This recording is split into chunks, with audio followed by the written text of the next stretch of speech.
2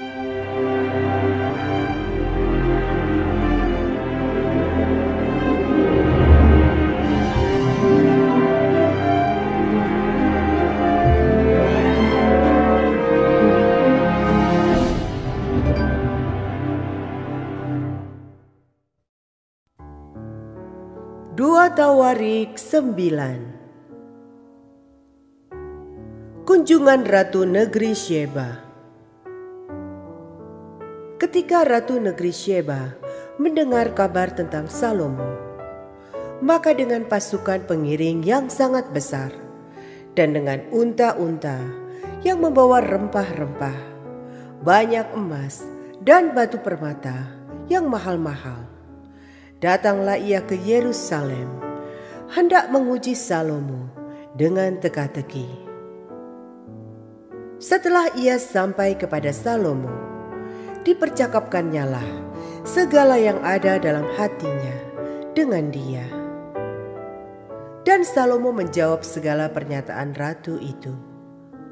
Bagi Salomo tidak ada yang tersembunyi, yang tidak dapat dijawabnya untuk ratu itu.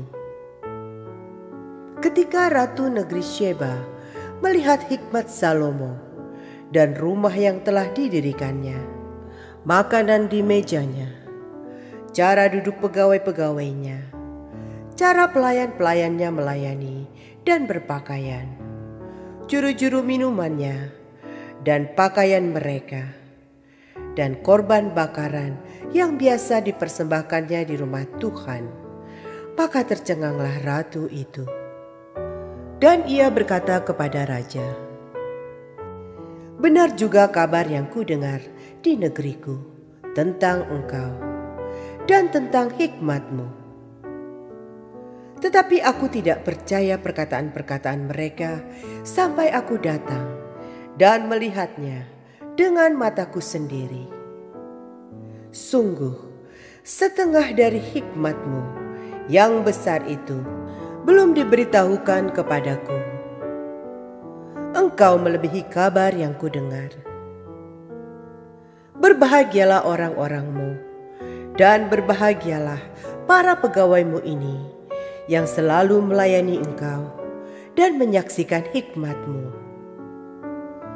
Terpujilah Tuhan Allahmu yang telah berkenan kepadamu sedemikian, hingga ia mendudukan engkau di atas tahtanya sebagai raja untuk Tuhan Allahmu. Karena Allahmu mengasihi orang Israel, maka ia menetapkan mereka untuk selama-lamanya dan menjadikan engkau raja atas mereka untuk melakukan keadilan dan kebenaran. Lalu diberikan kepada raja 120 talenta emas dan sangat banyak rempah-rempah dan batu permata yang mahal-mahal. Tidak pernah lagi ada rempah-rempah seperti yang diberikan Ratu Negeri Syeba kepada Raja Salomo itu. Lagi pula hamba-hamba Huram dan hamba-hamba Salomo yang membawa emas dari Ofir, membawa juga kayu cendana dan batu permata yang mahal-mahal. Raja mengerjakan kayu cendana itu menjadi tangga-tangga untuk rumah Tuhan dan istana raja, dan juga menjadi kecapi dan gambus untuk para penyanyi. Hal seperti itu tidak pernah kelihatan sebelumnya di tanah Yehuda. Raja Salomo memberikan kepada Ratu Negeri Syeba segala yang dikehendakinya dan yang dimintanya, melebihi yang dibawa ratu itu untuk raja. Lalu ratu itu berangkat pulang ke negerinya bersama-sama dengan pegawai-pegawainya. Penghasilan Salomo dan kekayaannya. Adapun berat emas yang dibawa kepada Salomo dalam 1 tahun ialah seberat 666 talenta.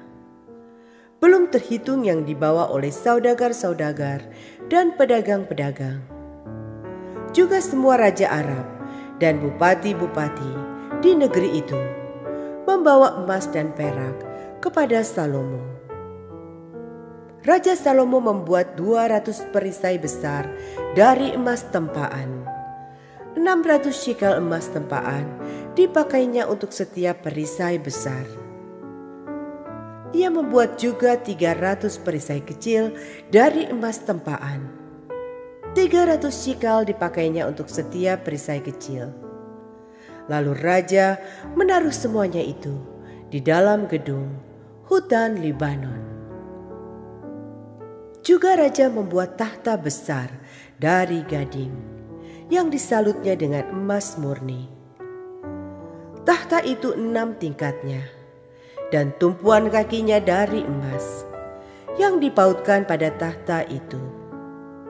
Dan pada kedua sisi tempat duduk ada kelek-kelek. Di samping kelek-kelek itu berdiri 2 singa. Sedang 12 singa berdiri di atas ke-6 tingkat itu, sebelah menyebelah. Belum pernah diperbuat yang demikian bagi sesuatu kerajaan. Segala perkakas minuman Raja Salomo dari emas, dan segala barang di gedung hutan Libanon itu dari emas murni. Perak tidak dianggap berharga pada zaman Salomo, sebab raja mempunyai kapal-kapal yang berlayar ke Tarsis bersama-sama dengan orang-orang Huram. Dan sekali 3 tahun kapal-kapal Tarsis itu datang membawa emas dan perak serta gading, juga kera dan burung merak. Raja Salomo melebihi semua raja di bumi dalam hal kekayaan dan hikmat. Semua raja di bumi berikhtiar menghadap Salomo untuk menyaksikan hikmat yang telah ditaruh Allah di dalam hatinya. Mereka datang masing-masing membawa persembahannya, yakni barang-barang perak dan barang-barang emas, pakaian, senjata, rempah-rempah, kuda, dan bagal. Dan begitulah tahun demi tahun. Salomo mempunyai juga 4.000 kandang untuk kuda-kudanya dan kereta-keretanya, dan 12.000 orang berkuda yang ditempatkan dalam kota-kota kereta dan dekat raja di Yerusalem. Dan ia memerintah atas semua raja, mulai dari sungai Efrat sampai negeri orang Filistin, dan sampai ke tapal batas Mesir. Raja membuat banyaknya perak di Yerusalem sama seperti batu, dan banyaknya pohon kayu aras sama seperti pohon ara yang tumbuh di daerah bukit. Kuda untuk Salomo didatangkan dari Misraim dan dari segala negeri. Salomo mati. Selebihnya dari riwayat Salomo dari awal sampai akhir. Bukankah semuanya itu tertulis dalam riwayat Nabi Nathan dan dalam nubuatan Ahia orang Silo itu, dan dalam penglihatan-penglihatan Ido, pelihat itu, tentang Yerobeam bin Nebat? Salomo memerintah di Yerusalem atas seluruh Israel 40 tahun lamanya. Kemudian Salomo mendapat perhentian bersama-sama dengan nenek moyangnya, dan ia dikuburkan di kota Daud ayahnya. Maka Rehabeam anaknya menjadi raja menggantikan dia.